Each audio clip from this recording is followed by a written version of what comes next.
noticed that just in what you're talking about throughout this whole conversation, not the whole conversation, but I would say when we started talking about family, and this is something I notice with a lot of us, we reverence the women as great, powerful, and we reference the men as demonic or the demon or the molester. Why do you think we do that? I feel like that's just a part of lived experience. What I notice when I work with African American families or maybe like black women or whatever have you is that men were never their safe space. They were a requirement though. So I didn't get married for love. I got married because I couldn't do it by myself. I didn't get married for love. We had a baby. And that was kind of what we were told to do next. So if we're talking about those African American women or even like their daughters, their granddaughters, a lot of that is passed down. A lot of that.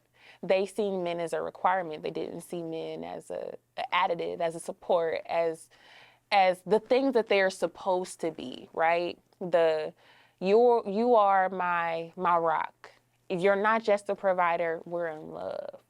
I can honestly say that I didn't even think about marriage when I was younger. I didn't think about, oh, I'm going to have a dream wedding. I didn't even think about a man. I just thought about what I was about to do. But that was generational. We didn't center men. It wasn't a thing of like, oh, I'm going to keep him around.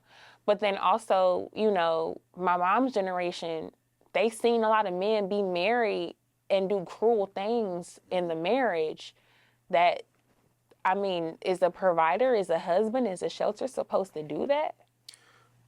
So, what do you think about this explosion of male podcasts, specifically black male podcasts? Why do you think that happens now? So much For more. that very reason. What very reason? For the very reason of them being disregarded. And because you're disregarded and you're only seen as what you can produce or you're only seen as what you do, there's no space for your emotions. And when you have emotions, what's wrong with you? Why you acting like that? So they created their own space to talk about their feelings. I may watch a podcast and I may not agree. I will never outright comment because that's not my space. You have a right to say whatever it is that you want to say. You have a right to have whatever experience whatever opinion of the experience that you had. That's not my space to tell you that your opinion or your lived experience is stupid. I don't believe in that. Speak your truth. The same way I tell a woman to speak her truth. It's just normal and expected for us to be emotional. And men, they don't have that same privilege. I am.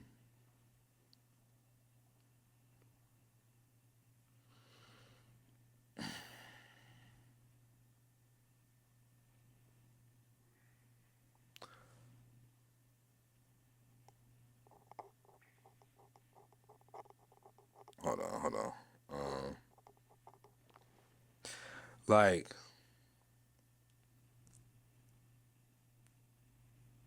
I've never heard that. You know what I'm saying? And I have been a podcaster and have said some inflammatory things out of what I've experienced and what I've been through and what I feel ignored. And I've corrected those since then.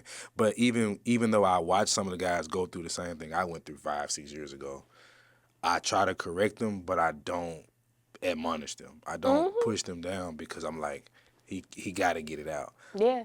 And I think like this whole it's like it seems like it's never gonna end. Like the men that were horrible to women back in those days created women that are starting to be horrible to men, and now men are going to start being horrible. It's like how does it stop? I was going to ask you another question tied to this too, because I'm glad we're getting here, because now you're seeing the dramatization of these terms and clinical therapy. You're Like seeing. narcissism. Oh, go ahead. I'm gonna let you go. Go ahead.